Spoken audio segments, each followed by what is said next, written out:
Harris. The evidence is buried deep in hours of 911 and dispatch calls made on the day of the attack. 7 News reporter Julie Hayden has listened to one conversation in particular and joins us with details.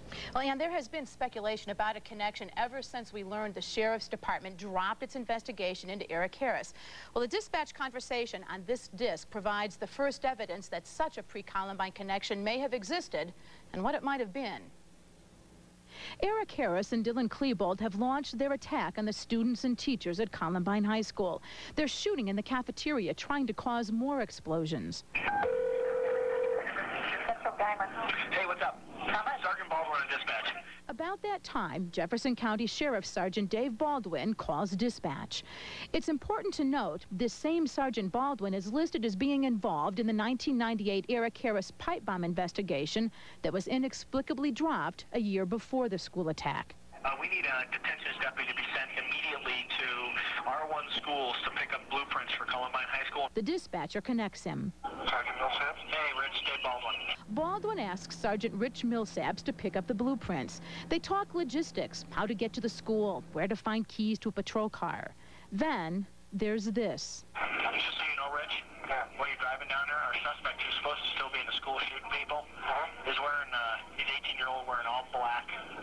That's all we have at this point. Is this the sheriff's guy? Yes. Okay. What does that mean, the sheriff's guy? We ask the Sheriff's Department, they won't answer.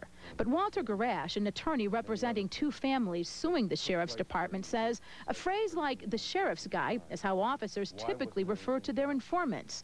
And remember, when that dispatch conversation was taking place, the Sheriff's Department had figured out Eric Harris was one of the shooters. One of the theories that seems to be getting close is that perhaps he was an informant or had some certain dispensation. Randy and Judy Brown were seemingly the first to take note of the conversation. Is this the sheriff's guy? Yes.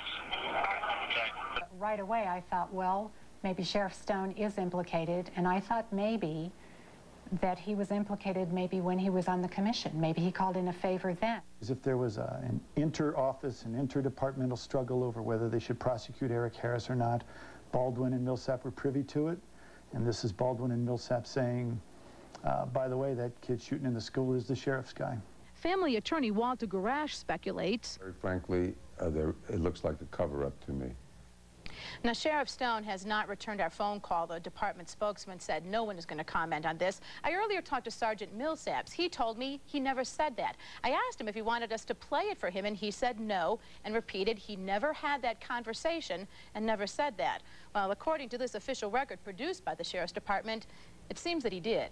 So why is this information just now coming out? Well, like again, the department has been under a lot more scrutiny ever since we learned that they dropped that search warrant into Eric Harris. The search warrant they claimed that did not exist and in fact did exist, and we will be taking a closer look at that and other such discrepancies today and tomorrow on 7 News. Wow, alarming. Okay. Thank you, Julie. Trujillo. And I'm Mitch Jelniker. We start with new evidence about the Columbine tragedy, specifically the Jefferson County Sheriff's Department and possible connections to gunman Eric Harris. Possible evidence buried in hours worth of dispatch tapes recorded the day of the shooting. 7 News reporter Julie Hayden has listened to the tapes and has the exclusive story. Eric Harris and Dylan Klebold were in the Columbine cafeteria, shooting their guns and trying to set off another bomb. About that same time, Jefferson County Sheriff Sergeant Dave Baldwin called dispatch to get someone to pick up blueprints of the school. Hey, what's up? Sergeant Baldwin in dispatch. They hooked him up with Sergeant Rich Millsaps. Sergeant Millsaps? Hey, Rich, Dave Baldwin.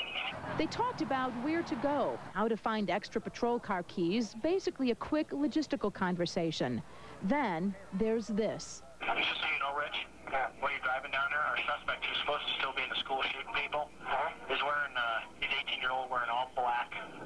That's all we have at this point. Is this the sheriff's guy? Yes. Okay. We asked, what does that mean? Is this the sheriff's guy? Well, Sheriff Stone won't return our calls. Sergeant Millsaps told me he never had that conversation. He never said that. But according to their own dispatch tapes, yes, he did. This is a problem you better fix. Columbine parents Randy and Judy Brown have been questioning Sheriff's Department's action since a year before the Columbine attack. That's when they first alerted investigators about Eric Harris and his pipe bomb threats. That investigation, which involved Sergeant Baldwin, was inexplicably dropped. Now the Browns have questions about Baldwin and Millsap's dispatch conversation. Is this the sheriff's guy? Yes. Okay. They say no one's explained it to them either. And if it's something simple, and let them explain it then. They have their own suspicions. Right away I thought, well, maybe Sheriff Stone is implicated. If there was an inter-office and interdepartmental struggle over whether they should prosecute Eric Harris or not, Baldwin and Millsap were privy to it, and this is Baldwin and Millsap saying, by the way, that kid shooting in the school is the sheriff's guy. Julie Hayden, 7 News.